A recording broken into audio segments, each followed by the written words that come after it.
जय श्री राम, जय बागेश्वर धाम, जय सन्यासी बाबा की।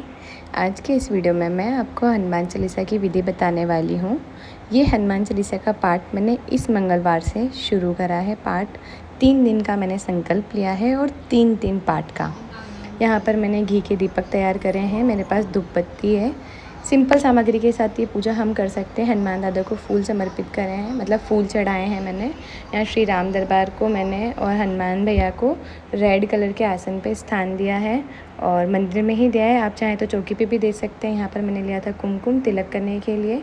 एक कटोरी में जल लिया था, जो कि हम हनुमान चालीसा का पाठ करते हैं उसके बाद में पीते हैं। इसमें डालते हैं तुलसी पत्र और गंगा जल।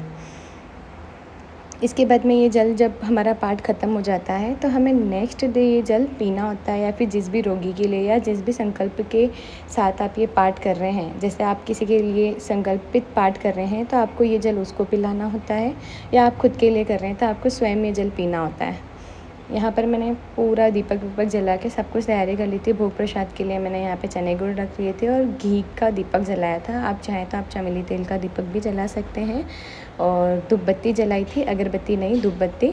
हनुमान दादा को बागेश्वर धाम सरकार की और बालाजी जो हैं उनकी फ़ोटो थी मेरे पास, बागेश्वर बालाजी की, तो वो मैंने रखी। और श्री राम दरबार वो भी मैंने रखे। और रेड कलर के आसन पे मैंने अपने ही मंदिर में इनको विराजमान करा। आप चाहें तो इनको चौकी पे या पट्टे पे भी विराजमान कर सकते हैं। लोटे में जल लिया था भोग प्रसाद लगाने के लिए, भोग लगाने के लिए। और ये जो जल था अब मैं पाठ करूँगी। पाठ करने के बाद जब ये जल अभिमंत्रित हो जाएगा तो जिसके लिए भी मैं पाठ कर रही हूँ वो उनको मैं दूँगी। मतलब जिसके लिए भी पाठ करते हैं ना उनको ये पिलाना होता है। यहाँ से मैं हनुमान चालीसा के पाठ की शुरुआत करती हूँ। उससे पहले मैं श्री राम जय राम जय जय राम इस महामंत्र का 108 जाप करती हूँ। उसके बाद में ओम बागेश्वराय नमः इस मंत्र का 11 जाप और ओम सन्यासी देवाय नमः इस मंत्र का 11 जाप।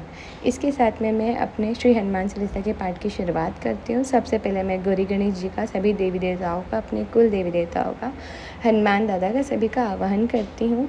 और उसके बाद में संकल्प लेके फिर मैं ये पाठ शुरुआत करती हूँ। ध्यान रहे, जिस दिन आप संकल्प ले रहे हैं उस दिन जिस समय आपने संकल्प लिया है तो डेली आपको उसी दिन उसी समय पे अपने पाठ की शुरुआत करनी है। नहा करके स्नान करके आपको अच्छे शुद्ध वस्त्र पहनने हैं और कपड़े लाल हों तो बहुत अच्छी बात है। अगर अवेलेबल नहीं है तो कोई बात नहीं, जो आपके पास हो वो आप पहन के इस पाठ को कर सकते हैं। और दीपक का ध्यान रहे कि दीपक जब तक पाठ हो रहा है तब तक दीपक ठंडा नहीं पड़ना चाहिए, मतलब दीपक जलता रहना चाहिए। तो गौरी गणेश जी के आह्वान के साथ में मैं अपने पाठ की शुरुआत करती हूँ। हनुमान दादा और श्री राम भगवान को याद करते हुए भोग में मैंने यहाँ पे चने गुड़ और तुलसी पत्र के साथ में मैंने भोग लगाया था हनुमान दादा को। और चने और गुड़ का भोग इनको बहुत ज़्यादा प्रिय है। फिर मैं अपने श्री हनुमान चालीसा के पाठ की शुरुआत करती हूँ।